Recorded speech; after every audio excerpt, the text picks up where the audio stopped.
Well, good evening, everybody, or good afternoon, depending on where you are. We're grateful that a number of you have called in and are watching as well. We look forward to a conversation. A lot's happened since the last time that we had one of our town hall meetings. If I remember right, that was about the time that we were contemplating whether or not there was going to be a meeting of the President and Mr. Kim in Singapore. It was on, it was off, it was on, it was off, and we were contemplating whether it was going to happen at all. And obviously since then it has happened. And I suspect that some of you will have a question tonight about what did occur and what are the consequences or results of that.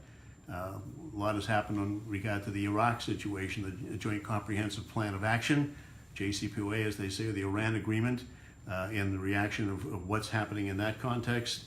We've had proposals in the National Defense Authorization Bill and the Appropriations Bill about different military expenditures. We've had the Helsinki meeting between the President and President Putin. So we have a lot to talk about, and I suspect people may have a lot of questions and even comments that they may want to make if they want to call in on that, and we're always happy to entertain it. I want to thank everybody for their support for the Council for a Livable World. We've had a busy election season. It's a critical one. I think between now and 2020, we're going to find it increasingly important to make sure that we try to support and get candidates elected to the United States House of Representatives and the Senate who understand what the consequences and ramifications of a nuclear contest would be, of the dangers and risks that are associated with large arsenals. While the risk of actually an intentional war may be low, the consequences, as we all know, are extremely high. But there's the ever-present and increasing risk of an accident, a mistake, a miscalculation, or even something with respect to the fissile materials that could be used by terrorists on that. Again, while not of imminent threat, it's a risk and the consequences are high, the disruption that would cause and the harm. So we are working on all of those fronts. We want to increase our staff. We've had a tremendous number of meetings with members of Congress. We've had a lot of contact with campaigns. We've been able to work and advise a lot of them, trying to inject this issue into the conversation, whether it's in debates or at town hall fora out in the field or just in the media in a particular district or state. People have to become more aware of what's going on in this area, and we're doing all that we can do to do that with, I think, some good positive results. There's a lot of people that have come out from, I want to say almost pejoratively, under a rock, but for the longest while, we all believed that people were invested in non-proliferation and arms control. From President Reagan to the Bushes, through Clinton, through Obama. And we thought we were moving in the right direction. A lot of people became complacent. Now this administration in particular, but also a good number of senators like Cotton and Cruz and others, and some members of the House have become more outspoken under this administration, and they're advocating for more nuclear weapons. They're advocating for what they call more usable nuclear weapons, which is an absurd concept when you think about it. So there are dangers afoot out there. People that were always underlying and fighting against, resisting non-proliferation and disarmament, but got quieter over the years, are now more vocal and trying to inject more behavior and spending and process on the nuclear issue on that. So I hope we have a good discussion on that tonight. If we don't have any answers, and we don't have them all, we'll certainly mention that and then give you an opportunity to either go online and find out or get a direct email to you in response to a question that you might ask. So Anna Schumann is here helping me out as always on this, and Anna, you have the questions as they come in, so please why don't we start and we'll get going. Okay, great. So let's start with something that has been making headlines recently. Tom from Rockport, Massachusetts, and Eddie from Santa Clara, California, both have questions about Space Force. What is the CLW position on the proposal to create Space Force within the Department of Defense? Would the Council support a treaty for space similar to one for Antarctica?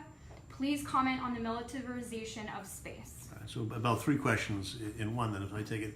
Well, first of all, the whole idea of a Space Corps is a concept that is getting a little more attention than it had in the past, and members of Congress in particular are talking about trying to do that. There's been some action now by the administration, designation of the president to actually get started on putting together. That'd be a long-term process, of course, in setting up a sixth branch of the military on that and all that it takes, but he wants to get that underway.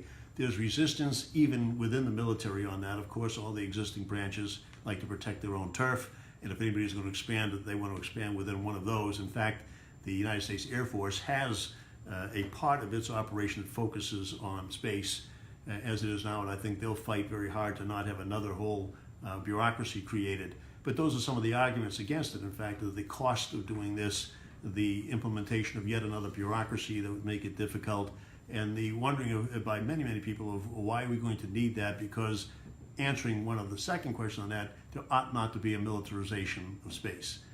The treaty that deals with Antarctica and bans nukes there is an important model that can be used for that, but also the Outer Space Treaty, which we have in place, which bans the use of nuclear weapons, should certainly be continued, strengthened, and expanded to include all weapons, and to make sure that we negotiate that there should be no militarization of space. That is the easiest and most productive way to proceed on this. We all have satellites up there internationally. Country after country has satellites out there that have been utilized and relied upon for all sorts of different matters right now. Nobody wants them disrupted. Everybody wants to be able to use peacefully space, and the United States ought to engage internationally so that other countries and it can sit down and talk about how we might accomplish that. There have been overtures from China, overtures from Russia and other countries asking that we do that. For some reason, the United States has so far resisted, and I think we have to get over that. So the Council of Livable World, why this isn't a core issue for it, and it hasn't got a formal statement on that, certainly does not believe that this is a good path to go down, and I don't think that you're going to find it being rushed to by the majority of members in Congress, but certainly we'll have our eye on it. The board will take a formal position if it looks like it's moving, and then we'll be resistant on that, because we really believe that obviously the militarization of outer space can only be destabilizing for the entire international community, for the world, and it does not bode well. Anna? Anne from Salem, Massachusetts wants to know, in your expert opinion, what human behavior or quality would prove to be fatalistic to world peace? Well, I'm certainly not an expert on the human nature, and certainly relationships on that. I think we've all made misjudgments about other people in our lives, and I can suspect I made a few myself, so I'd be pretty presumptuous to sort of answer that directly. I don't mean to be a wise guy, Anne, it was, but let's take a guess on a few of those. I mean, greed certainly would be one thing, hubris would be another, but apathy would have to rank up there pretty high. If we don't all get over our apathy about what's going on in this world, in particular this country, then we're going to lose our democracy, and we're going to lose our ability to speak out and stop some of the things that we're concerned about. So I think that has to be, we have to remember that citizenship is work, and I get frustrated. I guess I'm a party killer in a sense. It's always frustrating to hear people say, oh, what's going on in Washington? I'm so frustrated. You know, I usually don't vote or get involved, but I'm wondering how we got to this point. And I will say to them, you are the reason we got to this point, that you weren't involved, that you didn't educate yourself on what was happening, that you didn't participate and at least register and vote, is probably how we got to the difficult situation we're in, or that we continue to get ourselves in. So all of those things, I think, that and resistance, aggression, or sort of a lack of empathy, all of those things play into it. And you see that exhibited now in too many public figures, as it seems to get contagious with the type of leadership that we have. But we can counterbalance all of that, and we had better get about doing it. So, and I hope that, without being presumptuous, is somewhat of an answer to your question. Okay. Ellen from New York, New York wants to know, what do we do if Trump or Bolton tries to bomb Iran? Well, was that Ellen? Ellen. Ellen, I don't think we can wait until we start to see whether Mr. Bolton advises President Trump to take that kind of action. I think we have to make sure we act now, and the Council of Livable World is certainly doing that. Our sister organization, the Center for Arms Control and Non-Proliferation, does a lot of research and analysis on policy issues related to it, but we take the message up to Capitol Hill and we get it to the candidates out in the field that this is exactly the type of behavior that you have to get out in front of. So we have to make it known, our voices known, that we expect that we want to engage in a peaceful manner negotiations with Iran, that we ought to get back into the JCPOA, that we ought to not sort of expect that you can go in and win this conflict. I remember, Ellen, when I was a member of Congress and chairing the National Security and Foreign Affairs Subcommittee on Oversight in the House, had a series of hearings on Iran because I was convinced that most of my colleagues didn't know exactly what the political structures were in Iran because they're convoluted and more complex even than what we have in this country, arguably. They didn't understand the real nature of the military forces of Iran. It is not Iraq. It is about 4 times greater in area and about 2 times larger in population, and a much more sophisticated and capable military, even more so today than it was 3 or 4 or 5 years ago. On that, there are many more ways that Iran could make life difficult in retaliation. They have much greater defenses than Iraq had and would be able to defend against aerial attacks to a much higher degree than Iraq could for sure. They have activity they could do in the Straits of Hormuz that would interrupt international trade, particularly with respect to the flow of oil. They do have assets around the world that could cause terror and other incidents on that. They could, of course, put at risk our troops that are in that area of the Middle East already and within their range, and on and on and on as to what kind of havoc could be raised. It's not to say that in the end they would win a contest in the United States, but certainly it would be unwise to try and test that and to fight it for the cost in terms of casualties, the cost in terms of money, the equipment, and all of those things don't make sense when we were on a path to making sure they didn't have a nuclear capacity, and we had an agreement that was working and to which they were complying. It all means that we have to get out front now and make sure that we let people know that that's the sentiment that we have. Talk to your neighbors and friends about it. Call in if you have a talk show that is talking on the other side of this issue. Write op-eds, the letters to the editor. Get involved in campaigns to make sure that candidates take that position and know that you want them to take that position, and that people in office also hear about you, the fact that you expect them to stand up, have hearings in Congress to highlight that that's the direction we should take, and if it ever gets to a vote on a resolution or something related to it, that they vote in the proper way and keep being aggressive on that, because if they start a war, it's going to be late in the day and we'll have to do all of those things I just mentioned, trying to extract from that situation, but better to act now and be loud and clear about it so that we don't get into that kind of situation. And you're right, I'll just say that Mr. Bolton is a concern, but also Mr. Pompeo, who had the same aggressive activity or feeling toward Iran. It doesn't at all appear certain that he's given up on that. In fact, you've listened to his recent speeches, and he's inferring that he wants regime change, and that there's a way to go about it. We have senators like Senator Cotton and Cruz, 2 of the more dangerous people in Congress, from my view, in terms of the military hawkishness on that, who contend that we could win a war against Iran. And the idea is, it's not a contest you want to get into, but sometimes they even go as far to think that we could win a nuclear war, which is crazy. Ethan from Kansas City, Missouri wants to know, what can we expect from our allies regarding the Iran nuclear deal? And is there a way we can rejoin it if it is still ongoing when President Trump leaves office? Ethan, I don't know what we can expect of our allies. We can hope that they stay the course and that they stay in the agreement at least, which they are trying to do right now. It appears from all angles that they're trying to do that. While there's great pressure on their businesses to keep up what they're doing in relations with Iran, the United States is putting financial pressure on that through the banking system and otherwise on their sanctions on the European companies that may want to keep working with Iran. And so a lot of the European governments have passed legislation to sort of buttress those businesses and back them up and reimburse them if they suffer losses in that regard, to encourage them to go forward and be able to keep continuing their relations with Iran.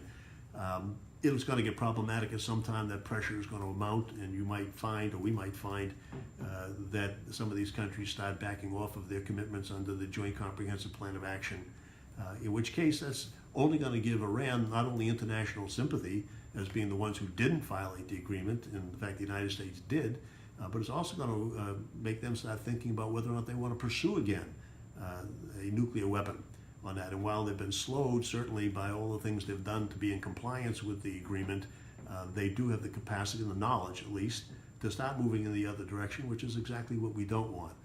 Yes, we have a lot of problems with Iran. They are involved in other situations that we don't like, whether it's meddling in the Middle East, whether there's some terror situations elsewhere, whether we don't like the fact that they have missiles, even though we're not talking missiles of a range that can hit the United States. We're concerned for some of our friends in that region that they have missiles that could reach their territory. But even then, you have to keep in mind that their argument is the reason they have missiles that can reach people within their territory areas is that those countries like Saudi Arabia have missiles that can get into Iran, and they do it for a defensive posture. So we have to make sure that we all understand what the situation is there, and try to make sure that we have the allies and give them every encouragement to stay in. But our problem really is our administration, not as much as our allies on that, and doing what was it Ellen or one of our previous callers had asked about, make sure that we uphold our commitments and that we make sure our government knows that we want to try to make sure that we do everything to enforce an agreement like that was moving in the right direction. It would have been nice to solve every problem that we had with Iran in one inclusive package. That was never going to happen. There was no way that Iran was going to reach that kind of an accord, or could politically within the context of their own government at the time. It certainly made sense to make sure they couldn't build a nuclear bomb, which is what we did, and make sure that they were complying with the agreement, which is what we did, and then move on to the other issues. There certainly were vehicles available and paths available to start negotiating about missiles, to start negotiating about involvement in other countries, and we didn't do that. Instead, this administration chose to violate the agreement and withdraw, and now we're suffering all those consequences. In fact, if this administration were to leave the scene, the following administration could indeed try to again waive the sanctions and get back in tune with the agreement and try to work it out from there. I don't think it'll be easy, but I know it can be done, and we would hope that that's the path that a subsequent administration would take. Okay. Arnold from Ellicott City, Maryland. Ellicott City, Maryland. Ellicott City, Maryland, nearby. President Trump declared that North Korea is no longer a nuclear threat. Is that true? I thought we reached a deal with them, but it seems like nothing is happening. Well, that's a pretty common sentiment that I hear as well, Elliot. There's no agreement per se. The written statement that was jointly filed by the parties basically said that at some future date, they would both work toward denuclearization. It did recall for the return of bodies of dead soldiers from the Korean War, and that's been done according to some experts who have looked at the remains and indicated that they believe they are in fact those soldiers. There was a commitment, supposedly verbally, by North Korea to tear down one of its engineering testing sites, which has been done. And the president said that he would stop the military exercises in that region, joint exercises with South Korea, and that was done at least in this most recent cycle. But in terms of anything beyond that, there's no written agreement, and there's been no action that we can ascertain from anybody. We still have a situation where nobody can agree on just exactly what denuclearization means. On that, to the United States, of course, they want every single weapon and missile and element of the nuclear system, from fissile materials on down, to be removed from North Korea instantaneously. And North Koreans want to have the treaty in place to make sure that the war has ended. They want sanctions removed, and they want to be recognized as a sovereign government and the regime protected in the security of knowing that it won't be attacked. But none of that has taken any fruition, and there's no written agreement with respect to it, and so it's all has to be negotiated. Certainly it's a better thing that we're talking, as opposed to all of the boastful and threatening language that was going on both sides, and the threats of use of military, which is not a game that anybody wants to get involved with. So at least we're talking.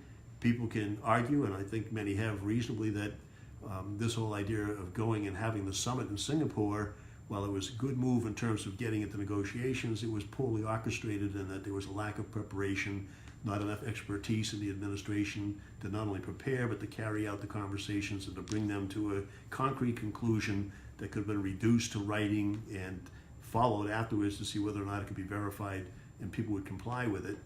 But still, the continued talking is preferable to a military answer on that. We can only hope that the administration engages the necessary experts, puts in place people in the State Department that can then participate in trying to bring some bones and meat to the situation, to identify exactly all the issues. When will North Korea identify all the elements of its nuclear program?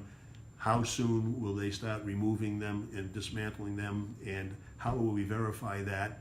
When will there be an agreement with respect to the status of the war between the parties, and so on down the line? But that has not happened yet. While you have that sense that there was this whole conversation, the president was tweeting that everything was all set, we should all feel safer, but we've not seen anything concrete. In fact, we see increasing stories now that there's disagreement and it's getting a little hot between the two countries on that. And so you're right to have that feeling that things are a little bit uncertain on that, and we need to move in that direction. Was there a second part to that question? On that? But I think that's the reason that we feel unsettled by that, is it really wasn't done in the best way that it could have been done by far, but there's a lot of unresolved questions that need to be attended to, and hopefully we should all encourage this administration to stay at the negotiating table, but to do it in a much better way and try to bring this thing to a resolve. Bridget from Santa Rosa, California says, I'm very concerned that Russia, China, India, and Pakistan are increasing their nuclear arsenals. What does this mean for global non-proliferation efforts? Well, it's a broad but good question on that. India and Pakistan are a bit of a different element in and of themselves. They each started their nuclear programs because they were concerned that the other was going to have a threatening posture toward them, and they wanted to do it for deterrence reasons. India also had an element of wanting to deter China on that. So there's great mistrust between India and Pakistan. They're continuing to increase their capacities on that, we know, and the rest of the world really ought to be putting a lot of pressure on them to not do that, in fact get rid of those arsenals eventually, but certainly to stop expanding and proliferating as they're going on. We're in a difficult situation in terms of doing that when we don't really have an example that we've been setting for people. The United States itself has been talking about increasing its capacity. There's a great modernization effort that the United States has embarked on, starting under the Obama administration and continuing under the Trump administration. Most people thought that as long as we were using nuclear weapons as a deterrent against the use of somebody else's weapons against us, that they at least had to be safe and secure. And in terms of modernizing existing weapons and delivery systems to make sure they were safe and secure, and that command and control systems were working so that we could detect any attack and then respond to it reasonably if it came to that point, that kind of modernization was not as offensive as anything else might be. But a lot of people also think they've used the modernization process as an excuse to build newer weapons, different kinds of nuclear weapons and delivery systems that are more threatening, that'll be more powerful, that'll be faster and harder for others to deter and to understand if they're coming or not on that, and that becomes a very destabilizing factor. When President Bush, George W. Bush, withdrew from the National Missile Defense System, Russia used it as a reason to say, well, look, if you're going to have a defense, then the only thing that we know that can beat a defense, if it works, they're assuming it might work, it doesn't at the time, if it works, would be to overwhelm you with more offense. The whole reason we originally had the National Missile Defense Agreement, the anti-ballistic missile treaty with Russia, was that both sides had come to the conclusion that without it, it was going to be a never-ending arms race of who had more offense, because offense will always outdo defense, and it's less expensive than defense. So we came to that agreement. By pulling out of that agreement, Russia then was saying that they felt that the only way they could do it again was to start building up so that they could overwhelm with different systems and more power and more speed. And so here we go. China, even listening to those two superpowers, Russia and the United States, start talking like that, has started to incrementally go up its much smaller, relatively speaking, forces on that. So we need to get back to the notion of non-proliferation. We've moved away from that. We had the non-proliferation treaty. All the weapons states, nuclear weapon states, had agreed that over time they were going to keep reducing with arms control until we eventually eliminated. They've not been very good at that since the 2010 New START agreement, which reduced the number of systems, both delivery systems and weapons that the United States and Russia could field. There's not been any activity on that, and then all of these issues have arisen. And now we need to get back to that. We have to recommit to the Non-Proliferation Treaty. The rest of the world wants us to do that. That's why so many countries voted for the United Nations ban on nuclear weapons and that treaty. And then some of them have now ratified that. It keeps moving forward. But the rest of the world expects us to live up to our commitments as nuclear weapon states in the Non-Proliferation Treaty in order for them to live up to their commitments under the same treaty to not develop and field nuclear weapons. So there are many problems, much like the situation with Iran. We have a lot of problems with Russia, whether it's Ukraine or Syria, interference with elections, you can go on and on. But just as we did in the 1980s and the 1990s, we had to find a way to separate out the existential threat of a nuclear situation from those other issues. You don't forget the other issues and you don't forgive the other issues, and you have to deal with them, but you can isolate because of the immediacy and the size of the issue, the nuclear question, and try to negotiate resolutions for that. Obviously, the easiest, most tangible way we can do that is to extend the New START agreement. So the New START agreement limited number of weapons and delivery systems that Russia and the United States could have, put a verifiable program in place, the most extensive ever, so that we know what each country has, and it stabilizes things a bit. And we ought to just easily extend it for 5 years, which we have to do before 2020. We could do that every 5 years. There's a review conference for the Non-Proliferation Treaty. That so-called RevCon is coming up. We ought to be able to go into that and use that as a vehicle to extend the New START Treaty, and that would be a good start. Then the Intermediary Nuclear Forces Treaty, which talks about the medium and smaller range missiles in the European theater in that area. Well, there's claims that Russia has violated, and they believe they have. They claim that the United States has violated, which does not seem nearly as clear, but there ought to be a use of process within that agreement to try and get that resolved separately on that and work on it. But it's critical that we use the processes and negotiate and stay focused on our obligations for non-proliferation, for arms control, and try to move that all back in the right direction. Because simply, it's India, it's Pakistan, it's China, it's Russia, it's other countries that are thinking, as long as we're not living up to our non-proliferation treaty obligations, that offense will always beat defense. It's less expensive and it's more assured to be successful. And so people are going to start moving in that direction. We've got to stop providing that as an excuse, and it takes U.S. leadership to do that. You know, we're the ones that have to step out and show that we're serious about it. That will encourage other countries to feel that they don't need to start going down the path of having nuclear weapons or increasing theirs. And then we can use our resources and moral persuasion, hopefully, to move in that direction. Okay, speaking of Russia, Kelly from Katy, Texas wants to know if the nuclear treaties that you just mentioned were addressed at the summit in Helsinki. Wow, we don't know.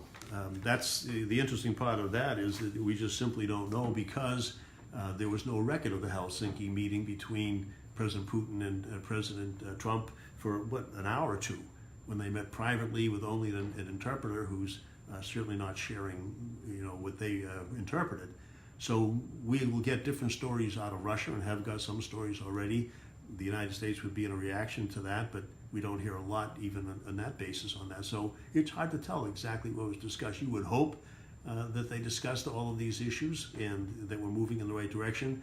President Putin indicated that he thought that they had discussed it and that they were talking about extending the New START program. We would like to hear from the United States position of the administration that they believe strongly that that's the case and they should move in that direction as well. But with no record and no firm commitments on either side after the Helsinki meeting, we don't know whether or not they addressed it, and if they did, whether they came to any resolution and where we're going from here with respect to that. Okay. Lisa from Port Townsend, Washington wants to know if you can think of any conceivable strategy for nations or humanity to ever achieve zero nuclear weapons. Is the best hope to reduce nuclear weapons counts? Well, we can all conceive it, I hope. I think that everybody can imagine a world sometime when it happens, but it's a difficult process, and until we all find some way to not threaten each other, even with conventional weapons, or until such time as no particular country seems to have an overwhelming conventional advantage over the others, it's going to be difficult. So when the United States thought that Russia had a conventional advantage over it, we had the nuclear bomb supposedly as a deterrent against that. Now Russia feels that the United States has an overwhelming conventional capacity, and it does. in so many different ways. They will argue that they need to have the nuclear deterrent to hedge against that, and that argument goes back and forth. So it may ultimately mean that we have to resolve that issue before we ever get to zero nuclear weapons. But it does not mean that we can do nothing in the interim. We can continue on the non-proliferation path that the non-proliferation treaty started us on, and we can move to that. The experts everywhere, and Council of the Livable World is one of them, believe strongly that you don't need 1,550 active nuclear weapons of great destructive capacity in both Russia and the United States. That each of those countries could have far fewer than that and still have what they would think would be a reasonable deterrent against aggression by either other party. And so we can start moving in that direction. Experts, during the time that President Obama was doing his review, experts were saying that we could give another third away. Instead of having 1,550, we could get to 1,000 easily and still have multiples more that we needed to be a deterrence. And every one that you dismantle or remove or take out of active force is one step closer to being safer and more secure. Because we're worried about accident, we're worried about mistake or miscommunication. And keep in mind that the radars and other detection devices in Russia are not as advanced and as capable as the United States. So the heightened idea that they would mistake something as being an attack is even greater than it is that we might make the mistake here. And mistakes have been made historically, and we know that, and they're documented, so we should always be concerned about that. So eventually, yes, theoretically we can get to a zero nuclear situation. Unfortunately, not likely in our lifetime, however old you are, but I know certainly not in mine. But we should be marching steadily toward that and decreasing the risk. We can do that by having a steady reduction in the number of weapons and delivery systems. We can do that by having treaties in place to keep marching that direction, by making agreements for no first use of a nuclear weapon.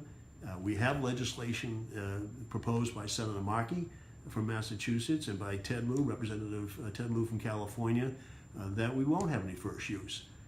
We should have a policy that we won't have everything on alert, or either on alert, so that there's not enough time for anybody to take a real studied look at whether or not we are being attacked before they feel like they have to send them off anyway. And if they make the mistake and send them and it was all an error, then there's no calling them back. So there are things that we can do in the meantime and ought to be doing, and hopefully we will have an administration in place at some point in time that gets back to that notion and starts following along the Prague speech that President Obama gave and moving us in that direction. Carrie from San Diego, California wants to know, why is Congress allowing the Pentagon to still spend recklessly with no accountability? How can anyone support a $716 billion spending package, and what do you think should be cut from it? Well, there's a lot in that question. There's a lot of meat there. You know, one of the projects that we have here at the Center for Arms Control and Non-Proliferation is the Pentagon Budget Campaign, which is housed here. And we work with that campaign and others in the community to try and call attention to the enormous size of the Pentagon's budget in this country. It's sort of amazing to me that our budget this year is $715 or $16 billion when you include in the nuclear expenses from the Department of Energy and others, and the OCO account, the Overseas Contingency Operations account, all those things that are off the books that should be in the base budget so we know how much we're spending. That enormous amount of money, and people continue to think that they need more, yet we have already more than multiples of all the other countries in the world put together, and certainly more than either Russia or China individually. And then you think of the other countries that have the next largest amounts are all allies or friends of ours. So it's overwhelming amount, particularly with respect to two larger concerns of Russia and China having less than Russia. And yet, interestingly, we are led to fear China as if they were outspending us 10 to 1.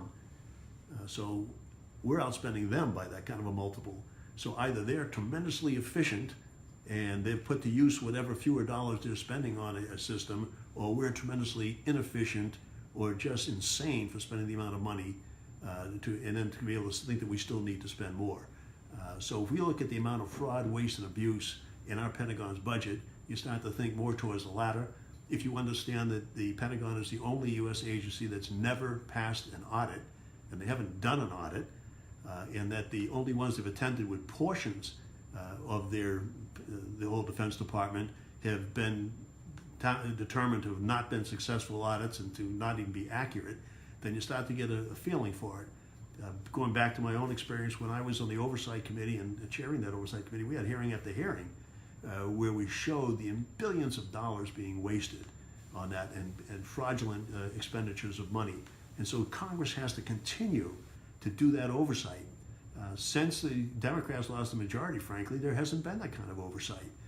And I was pretty proud of the fact that Democrats did that oversight whether we had a Democratic president or a Republican president. This isn't a partisan matter. The amount of money we spend on any issue is not partisan, because every dollar wasted or every fraudulent dollar spent is taking money away from other needs that we have. Our military brass repeatedly make the point that one of the most important parts of our national security that we have a strong infrastructure at home, that we have a healthy society, and that we have an educated society. We are robbing money from those purposes for every dollar that we waste or spend fraudulently on the military or anything else. And yet the only agency or department that we don't audit, that we don't try to make sure isn't wasting or spending fraudulently, is the Department of Defense. And we need to get back to doing that. So more audits, we need to make sure we have more oversight, and then we need to look at the policy of it, the frank policy of a national missile defense, where we spent $300 billion since the 1980s and come up with bupkis in terms of security. Yes, we have deployed systems in Alaska and in California, but they frankly don't work. They've had missile tests and 40% have failed, even though the ones that were supposed to successes were successive against entirely scripted tests. In other words, we broadcast in advance to the defense systems the trajectory, the time of day, the speed, all of those things that no enemy would ever know, and they haven't had realistic decoys that an enemy certainly would deploy. So with $300 billion since then, $60–70 billion since President Bush pulled out of the anti-ballistic missile treaty, and a 40% rate against scripted tests is not something you can rely on as security. It's false security. So we should get back to negotiating about these issues. You can research it perhaps if you want, even though most of the people, most physicists believe that it's not something that you can really do, is find a system that'll work against an intercontinental ballistic adversary with any reliability, but you can research it. But why are they deploying it, actually putting it in the field, knowing that what they're putting in the field doesn't work, and saying, oh, but we'll catch up later, we'll replace that, which only spirals up the cost on that to the point of we're at where we are today. The F-35, it is way behind schedule, years and years behind schedule, and billions of dollars over budget, and a large part because they keep changing the specs. They keep requiring more software to be written, more expectations of what they originally wanted that jet to do, and to the point where it's now so ridiculously expensive that each one is multiples of what the cost originally would have been on that. We did that with the F-22, and we ended up in the end of making far, far fewer planes because the cost per plane just got to be exponential. And we have perfectly good and advanced systems, whether it's the F-18 or the F-16 or others right now, that serve the purpose and are more advanced than any of our adversaries have.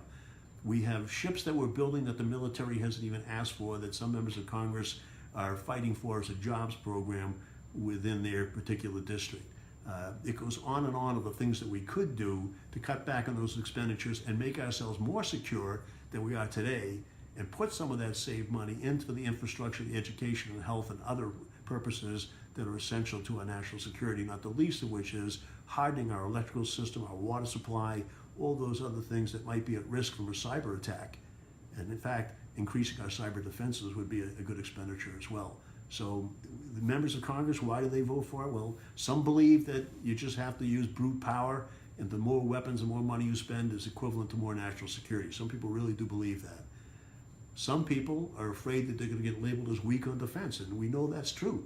They will. They'll have to fight that fight, because even some of our media people, certainly a lot of the hawks, will argue that if you don't spend all that money, you don't have the brute force, and you can't overwhelm your adversaries every moment, not just defeat them, but overwhelm them and continue to build on from there, that you are weak on defense, even if it means spending money needlessly, even if it's waste, fraud, and abuse. The fact that you want to cut the budget at all, they're going to make that argument. Some people don't want to fight that fight, or don't feel that they can, but we need more members of Congress who are willing to stand up and fight that fight. And frankly, I think some people are just really happy to see what Eisenhower termed as the military-industrial complex make money, because there's lots of money to be made. And in fact, when you start talking about missile defense systems in space, which would be another couple of $100 billion plus over what we've already spent on other systems that have failed and aren't working, then you can see where the money's being made. And just take a look at the bottom line of how much military contracts Boeing and Lockheed and all those other people make. And you start to see that it's time for us to take a jaundiced view of that and take a look at it and really do a lot better oversight and bring things back under control. Okay, so we're getting a lot of questions about the upcoming midterm elections. Mike from Oswego, New York wants to know, based on your experience as a congressman, what is the best way that I can help out candidates in races both near and far away? Oh, Mike, such a softball, thank you. Mike must be on the payroll of the Council for a Livable World, or you should be. No, look, Mike, obviously my first answer on that is it is so costly to run a congressional campaign right now. And we all wish that wasn't so, and many of us, if not all of us, support campaign finance reform, but the Supreme Court, for one, keeps mitigating against that, and Congress, on the other hand, hasn't exactly overwhelmingly voted for it. I mean, I filed a bill, so the first bill I filed was on that, and 20 years later, we were still fighting the fight, and it would go from 20 sponsors to 100 sponsors, back to 50 sponsors, just going back and forth. It didn't get the kind of traction, and then we passed laws like Shays Meehan. The Supreme Court cut it back. So the cost of expenses is still out there and substantial, and you have so many PACs and dark money, as Jane Meyer said in her book, Dark Money, coming in. The candidates need the resources. So if you have people that you believe strongly agree with you on the issues, then we have to support them. And that's what the council, of course, does through its conduit fundraising. We're able to raise money and be able to help candidates out far beyond what an ordinary PAC would do, because we have the conduit system and be able to do it that way. So I think we've already raised almost $700 million this year for the candidates that we're endorsing, and we're heading for $1 million. In a presidential year, we're likely to raise $1.4 million in a year, be able to help it out, because that just gets people more involved in the race. So that's important, and so you're contributing to individual candidates that you care about would be good, and we're happy to have you go to our website at www.livableworld.org and just go right on the line. You can just click on the elections part of it, and then click down for the House or the Senate or both, whichever you want to do, and then you can either click on the yellow button and support all of our candidates, or click on the little blue writing on the side there to let you select which ones you want to give to and how much, and do it. And that's does two things. It supports that candidate and hopefully gets them elected, or supports the incumbent and gets them reelected. And it lets them know that somebody that cares about these issues was supporting their campaign. So when Livable World now goes up on the hill to talk to them about these issues and to advocate for different bills and budget items and like that, they'll accept our meetings. And they know that we come in with a good membership that is supported them, put their money where their mouth was, and that there's a large, viable group of people that they better pay attention to. So that's one part of it. The other part is, even if you don't live in the district or race that you're interested in or you think is really important or close, then you can get involved in that campaign. With technology today, you can make calls from your living room in Massachusetts for a candidate in California, all around. So you can be calling voters and doing that, because as aggravating as it may be to get a call about a campaign over and over in contested edition, there's fewer ways to get involved and win a race than that are successful than that.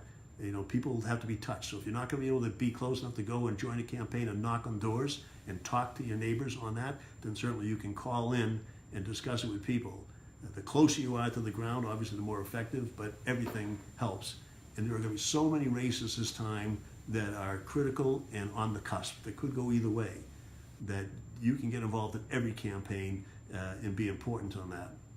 So I would say, get in touch with the campaigns. If you're close enough, go and volunteer. There's plenty that you can do. And knocking on doors is the most effective. If you're not going to do that, talk to your neighbors in the campaign anyway. Bring it up in conversation. Everybody says, they don't want to talk about religion and politics. Yes, you do. At least with respect to politics. The religion thing I'll leave to you, but politics you want to get involved in. It's part of our role as citizens, not to avoid it, not to be concerned about having a disruption at the party. You can talk about it in a civil way, you can be respectful of everybody, but we have to talk about it. we as citizens, it's a job. You can't expect somebody else to do it. You can't take it for granted. We're in a situation today because we've taken it for granted in the past. Too many people didn't talk about it. Too many people didn't vote. Too many people didn't express an opinion or learn enough about the issues as they should have. So now we have to do that. We have to bring it up at a party in a respectful way and make sure that people understand how you feel about it and why you feel about it. Educate yourselves on the issue. I have a website, both on the Council for Livable World and the Center for Arms Control and Nonproliferation, have reams of information in digestible form. We have charts and graphs and longer analysis on that. So you can go in well armed with information and present that and make people know how serious you think this issue is and why on that. So get involved, get educated, get into the campaigns, write letters to the editors about your issues and your candidates. Do an op-ed if you have that capacity on that. When you're listening to talk radio, don't let some crazy assertion go unanswered. Call up and again, respectfully and civilly answer the question and have the information on that, but don't let it go unchallenged because that's what starts the nonsense of people believing things that aren't true. But we can do all of that, and I think that it's important that we do it.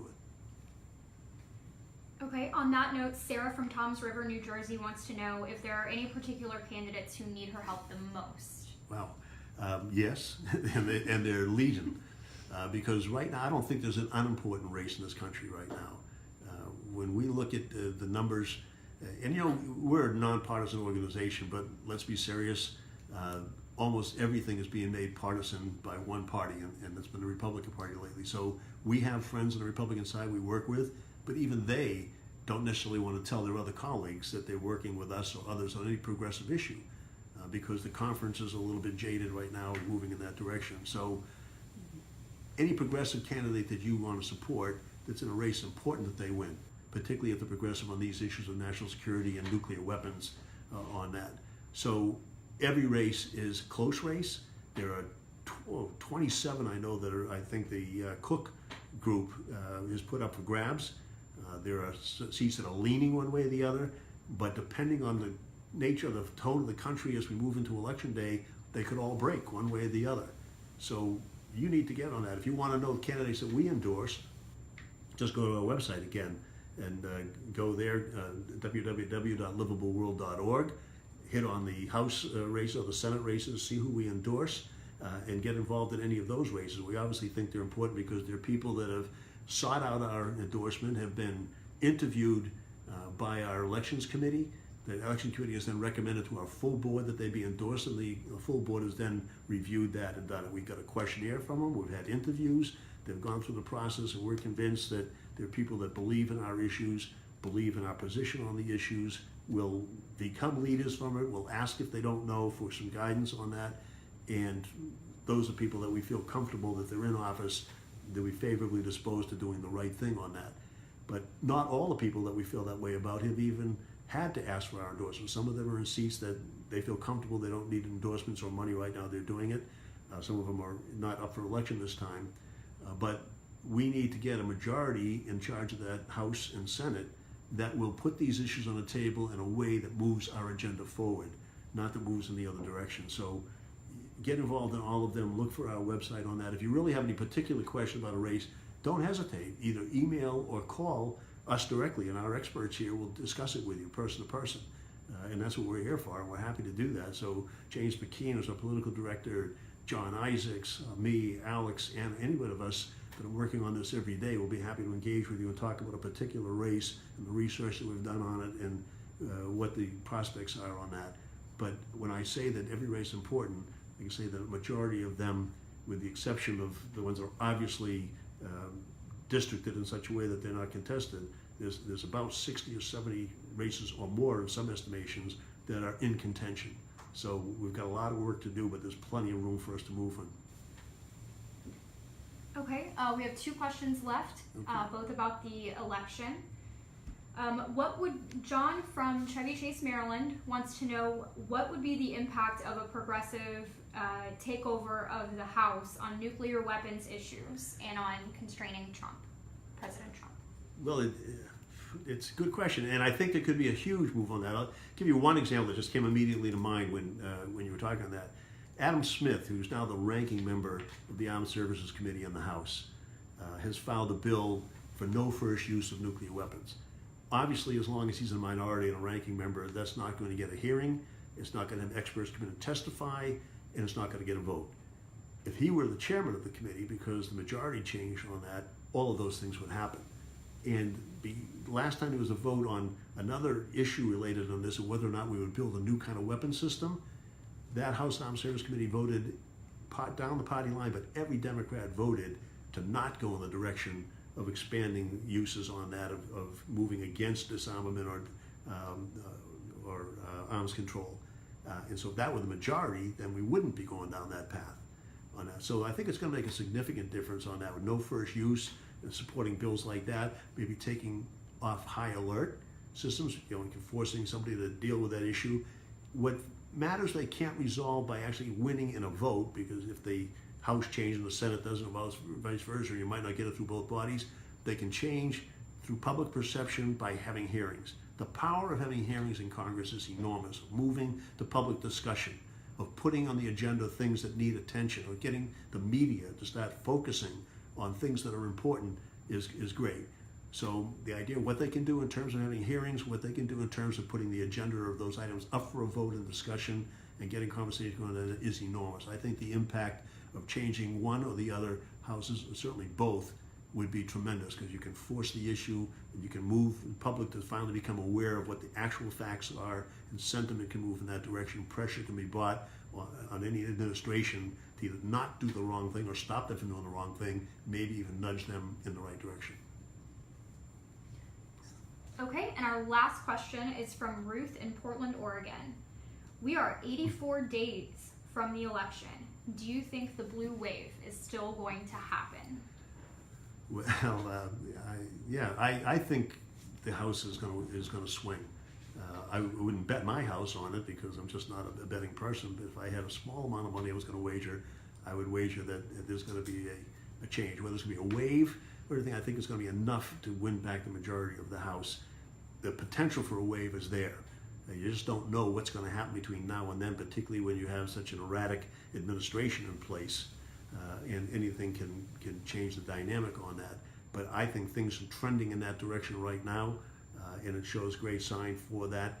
The Senate is going to be a tougher slog, but I think that could possibly change. I'll mention one race in particular. I don't want to get into it because we go race by race and that, but the race that Beto O'Rourke in Texas is waging against Ted Cruz, long shot, getting less of a long shot every day. If you look at the energy that Beto has put in, the work that he's done in reaching out to he's been to every single county in Texas. He's raised an enormous sum of money, I think outraised Ted Cruz in the last couple of quarters on that. Engaged people. Look, I served a few years with him before I got out, and I'll tell you, he's a smart guy, he's articulate, and I think, though he was a newer member when I was last there, he's obviously matured in the position, if he wasn't already mature, which he I think probably was, but he's grasped the issues, he can articulate his position, he can engage the public on that. He shows a real awareness, particularly of the nuclear weapons issues, which a lot of candidates and members do not necessarily, but he is very aware and informed on them, and shows a capacity to want to be a leader on that. If he were to win and Ted Cruz were to lose, and Ted Cruz is the antithesis of that. He is a boastful, angry, aggressive, and hawkish personality who thinks you can never have enough nuclear weapons, who thinks they ought to be used on various occasions, and who can't build and spend enough money on even things that don't work, like national missile defense and space defense. What's changed that would be in Congress, to get rid of one and put the other in place. So things like that can happen, and they make it tremendous. Even if they weren't to win the majority back in the Senate, to remove a Ted Cruz or Senator Cotton, two of the extremists out there who are, I think, dangerous voices in that party, and for the Hawks, would be an enormous benefit on that. But certainly there are enough House races out there in play that there can be a wave, and certainly a majority change. In the Senate, it may be closer. We have some seats to defend. I know that Tammy Baldwin, who I served with for a number of years, before she even had an announced Republican opponent, PACs had spent $10 million in negative ads against her. So she's doing well, but she's holding her own. But certainly to have the resources to raise money to fight people from outside your state coming in and spending that kind of money on you And that's what we have to watch out for. That happens sometimes when you don't even expect it. When a race looks like it's very good and the things are moving in your direction, in the last 2 or 3 weeks, all of a sudden, from nowhere, in comes third-party money, the dark money that Jane Meyer wrote about in her book, and it's overwhelming on that part. So we've got to do our work. We've got to keep supporting these candidates, and we can have that wave, but it's not going to be done without an effort. And that's why I thank all of you for the effort that you make in supporting us and working together. We can put some progressive national security people in place and get it back on the track of disarmament and non-proliferation and a more sane national security posture. So thanks for supporting the Council for a Livable World. Thanks for your support for people that believe in that kind of progressive policy. And I hope we have another of these soon. We get to see you, but in the meantime, stay in touch. Give us a call, email, follow us on Twitter, all of those things. We appreciate it. Thank you.